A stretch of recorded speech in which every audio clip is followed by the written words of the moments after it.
San Pedro, dans le sud-ouest du pays, les populations secouées par un drame. 3 enfants d'une même famille ont disparu dans le fleuve San Pedro.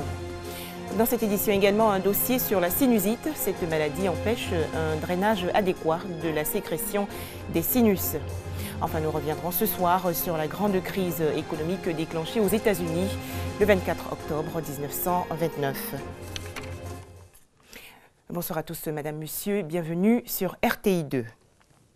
Pour commencer, ce drame dans le sud-ouest du pays. 3 enfants d'une même famille à San Pedro ont disparu récemment dans le fleuve San Pedro, et cela en dépit des recherches effectuées par les sapeurs-pompiers. Comment une telle tragédie a-t-elle pu se produire? Les explications détaillées de Thérèse Tapé-Yoboué.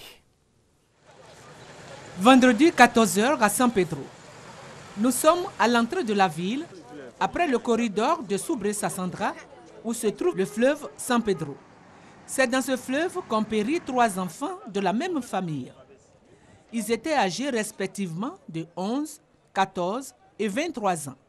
Il y a 6 filles qui étaient en train de nager et 2 étaient tout à fait au bord. Et l'eau était en train d'emporter 3. Il y a une qui s'est échappée par les roseaux de l'eau. Les roseaux là, tout près là. Maintenant, les 2 autres, l'eau était en train de les emporter. Maintenant, son frère est venu dans l'intention de sauver ses 2 sœurs. Il est resté dedans. Ils ne sont plus sortis. Le courant d'eau étant violent, les sapeurs-pompiers arrivés sur les lieux n'ont pu rien faire. J'ai fait rentrer mes hommes dans l'eau. Vous les voyez, il y a lui qui a plongé.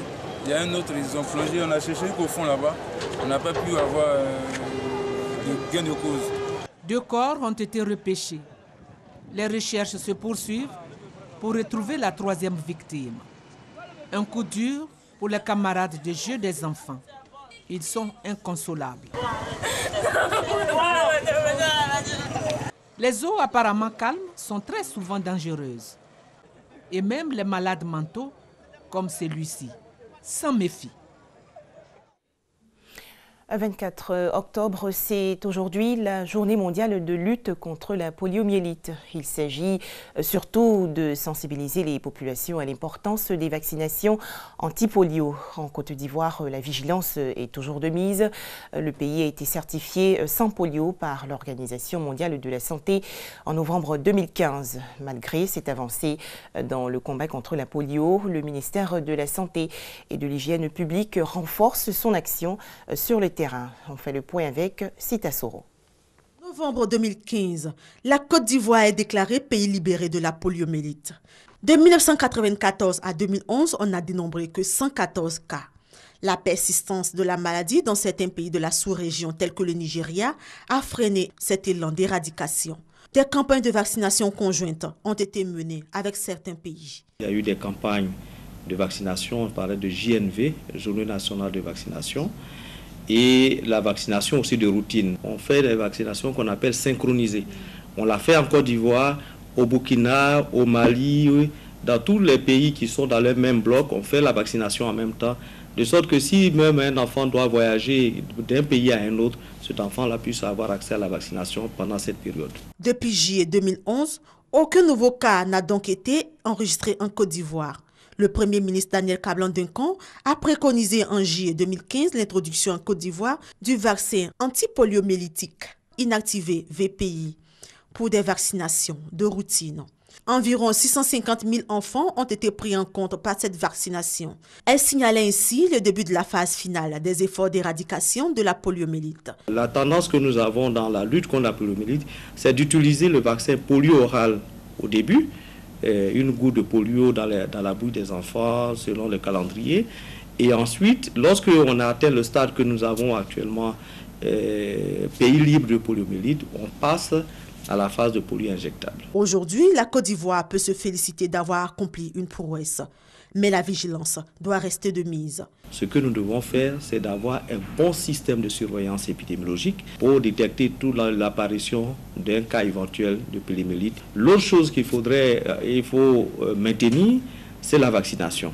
Tout enfant qui naît dans ce pays et dans les pays africains et partout doit avoir accès à la vaccination contre la poliomyélite. Les vaccins sont disponibles, les vaccins sont gratuits. Depuis 25 ans, le 24 octobre est déclaré Journée mondiale de lutte contre la polio, avec pour objectif éradiquer la poliomyélite. On va à présent se pencher sur une toute autre maladie. La sinusite est assez gênante. Maux de tête, nez bouché, écoulement au fond de la gorge. Cette inflammation des sinus de la face peut être chronique. Alors comment prévenir la sinusite? Comment la soigner? On en parle avec Eugène Atoubé. Centre hospitalier universitaire de Cocody. Ici au service d'autorinolaryngologie, ORL.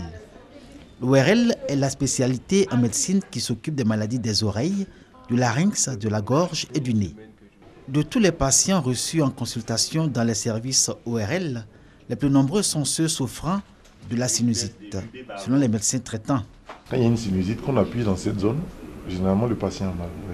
C'est un médecin généraliste l'a reçu, lui a fait la radio, une radio de sinus Blondo, et puis maintenant nous, on nous l'adresse pour sa prise en charge. La sinusite est une pathologie en rapport avec l'inflammation de la muqueuse qui tapisse une cavité qui se trouve au niveau de la tête qu'on appelle le sinus.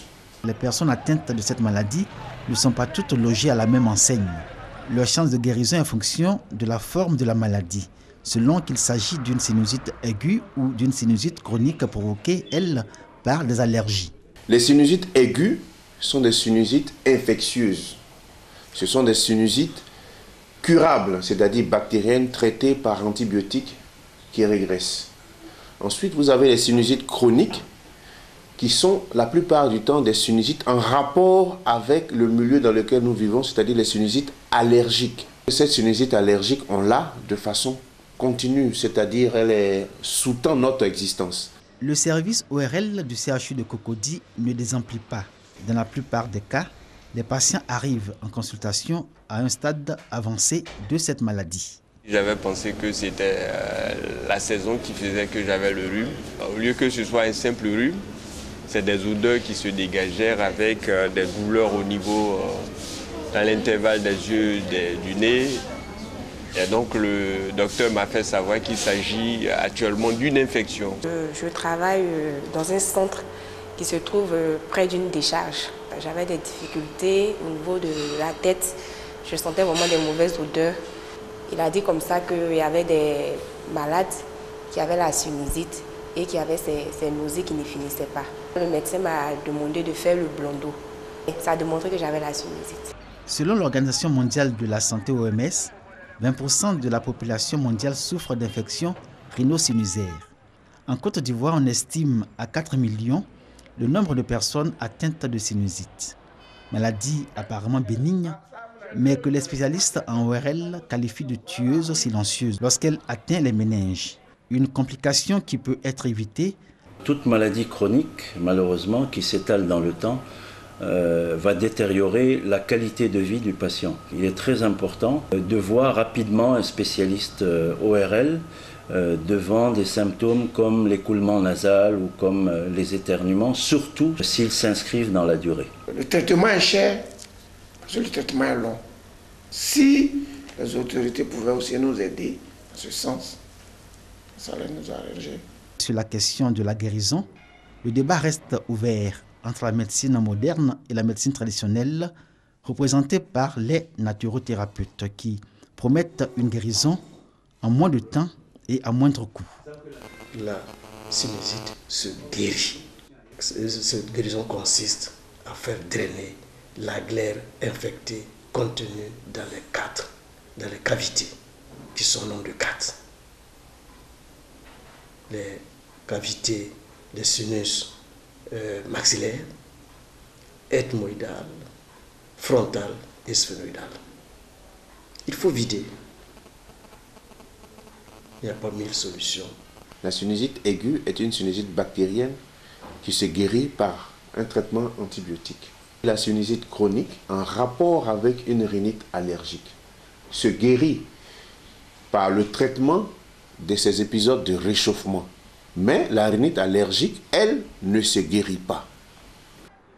Difficile devant cette réalité de ne pas s'alarmer, vu que tout aujourd'hui dans notre environnement nous expose. Alors, bien de malades de la sinusite se tournent désespérés vers les naturothérapeutes. Dans un environnement où chaque jour la sinusite prend de l'ampleur, les malades seraient heureux de voir une franche collaboration entre ces deux médecines.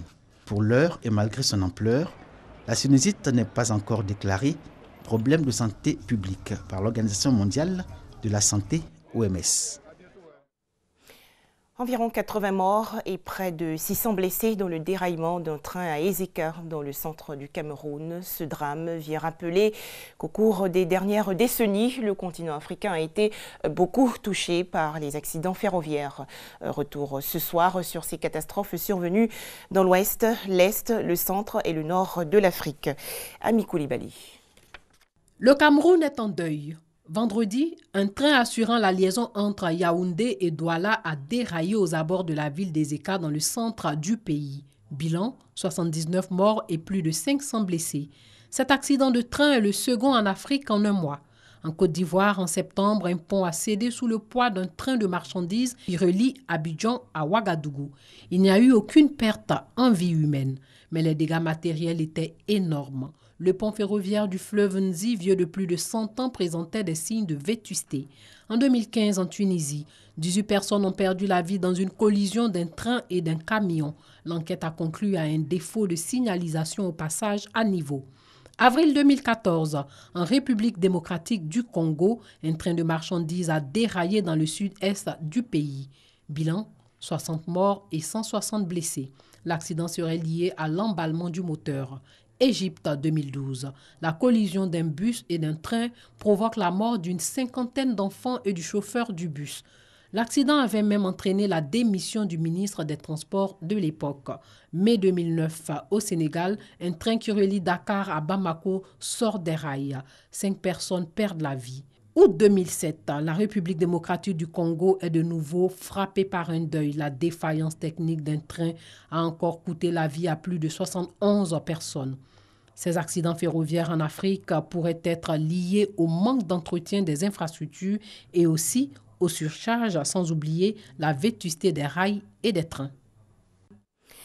Drapeau en berne justement au Cameroun en raison de l'accident ferroviaire qui a coûté la vie à environ 80 personnes et blessé près de 600 autres à Ezeka dans la région centre. Le pays observe aujourd'hui une journée nationale de deuil. Le président Paul Biya a annoncé l'ouverture d'une enquête approfondie pour établir les causes de la catastrophe.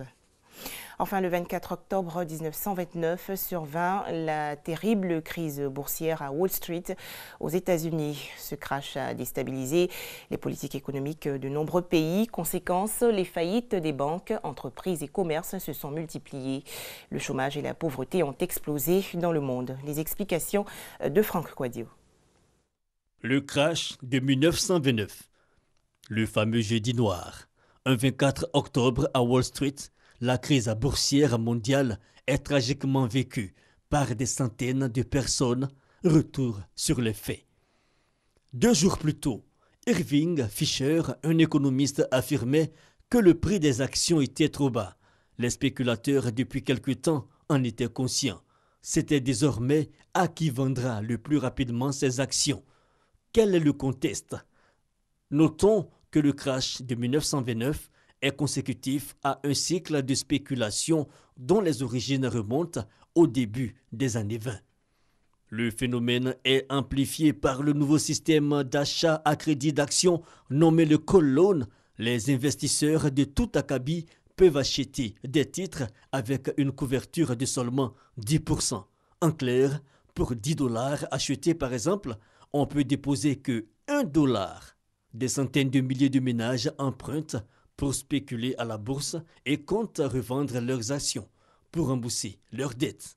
Cette spéculation sauvage est fatale à ceux-ci, puis aux entreprises et aux banques. Bientôt 13 millions de chômeurs aux États-Unis, ce qui agira sur le monde. Le chômage et la pauvreté explosent et va entraîner quelques années plus tard une réforme agressive des marchés financiers.